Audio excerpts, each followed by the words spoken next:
शिरोळ तालुक्यातील संस्थानकालीन कुरुंदवाड येथील सरसेनापती संताजी घोरपडे कृष्णा पंचगंगा संगम घाटावर भारताच्या दक्षिण मुखावरील दक्षिणेतील एकमेव प्रयागतीर्थ असणाऱ्या प्राचीनकालीन महादेव कुटुंब पंचायतन अर्थात सुब्रमण्येश्वर मंदिरात त्रिपुरारी पौर्णिमेनिमित्त शुक्रवारी देवसेनापती कार्तिक स्वामी महाराजांची मानद पुजारी जयंत हुद्दार यांच्या हस्ते महापूजा करण्यात आली।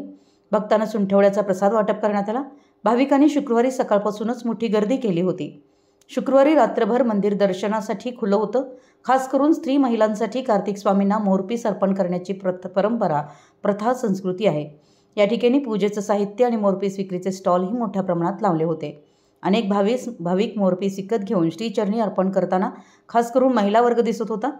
शुक्रवारी रात्री 10 पासून शनिवारी पहाटे 3 वाजेपर्यंत दर्शनाचा योग असल्यानं कृष्णा पंचगंगा संगम घाटावर महिला आणि पुरुष बालचमूसह वृद्धांची गर्दी मोठ्या प्रमाणात होती। कुरुंदवाड येथील सरसेनापती संताजी घोरपडे कृष्णा पंचगंगा घाटावर भारतातील 7 महाप्रयोग तीर्थांपैकी दक्षिण भारतातील एकमेव प्रयागतीर्थ आहे।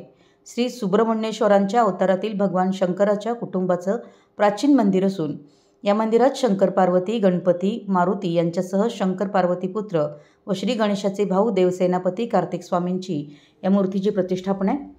दक्षिण भारतातील हे एकमेव प्रयागतीर्थ असल्यानं सालाबादाप्रमाणे यावर्षीही रविवारी कार्तिक त्रिपुरारी पौर्णिमेनिमित्त देवसेनापती कार्तिक स्वामींच्या मूर्तीला दुग्धाभिषेक, जलाभिषेक घालून महापूजा करण्यात आली। यावेळी सरसेनापती संताजी घोरपडे शुक्रवारी सार्वजनिक सुट्टीमुळे अनेक भाविक व पर्यटकांनी नावेतून ऋषीवाडी ते कृष्णा घाट असा नावेतून नौका विहाराचा आनंद घेत लुटला। कृष्णा पंचगंगा संगम घाट येथील दत्त मंदिरात महाप्रसादाचं वाटप झालं। याचा शेकडो भाविकांनी लाभ घेतला। कार्तिक स्वामी दर्शनासाठी होणारी गर्दी लक्षात घेऊन सहाय्यक पोलीस निरीक्षक रविराज फडणीस, उपनिरीक्षक सागर पवार यांच्या मार्गदर्शनाखाली पोलीस बंदोबस्त तैनात करण्यात आला होता। यावेळी अमृता हुद्दार, शशिकांत पाटील, अशोक कोल्हापुरे, शरद बिडकर, ओंकार तोडकर, अमित तोडकर, मंदार पटुकले, विक्रम गोंधळी, गणपती गोंधळी, श्रीनाथ आंबी यासह आदींनी परिश्रम घेतले। मराठी एस न्यूजसाठी कुरुंदवाडहून संदीप अडसूळ।